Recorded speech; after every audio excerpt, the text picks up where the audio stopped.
Évidemment, je souhaite de l'harmonie, de la non-violence, de la douceur, de l'équilibre, des relations au-delà de la relation dominant-dominé. Je souhaite une psychologie équilibrée dans l'être humain, parce que je vois que d'un point de vue relationnel, plus les gens sont dans la paix et l'harmonie entre eux, et ben plus c'est beau, plus c'est magique, plus c'est agréable, plus c'est épanouissant.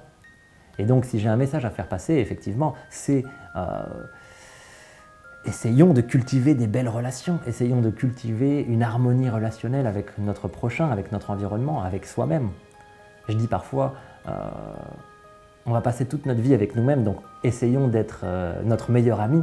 Moi, ce que j'aime, effectivement, c'est la poésie des détails, c'est la poésie de la vie, c'est me sentir bien, c'est sentir la joie dans mon cœur quand je regarde l'océan, c'est sentir la joie à l'intérieur quand je regarde la lune, les étoiles, ou une lumière qui brille dans les yeux, un sourire, tous ces détails. Il y a des milliers de détails à chaque instant dans la vie qui sont absolument fascinants et très agréables.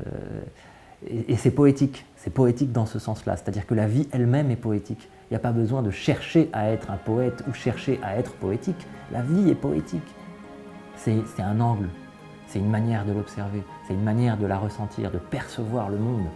Et je cultive effectivement cet esprit poétique.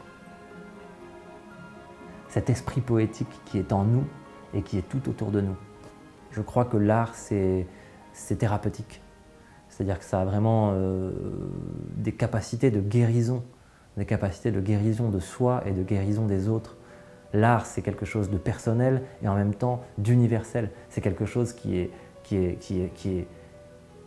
un besoin, quelque chose qu'on doit exprimer, mais en même temps, c'est quelque chose qui a une capacité de faire du bien et de faire évoluer d'autres personnes. Donc l'art, c'est quelque chose d'absolument fabuleux. Mais en fait, l'art, le modèle de l'art, c'est la nature. La nature est une œuvre d'art. La terre entière est une œuvre d'art. Les étoiles, c'est une œuvre d'art. La lune sont une œuvre d'art. Le soleil est une œuvre d'art. Les femmes sont une œuvre d'art. Les hommes sont une œuvre d'art. Chaque animal est une cathédrale chimique issue de la matrice de l'univers et une extraordinaire œuvre d'art d'une perfection absolument monumentale.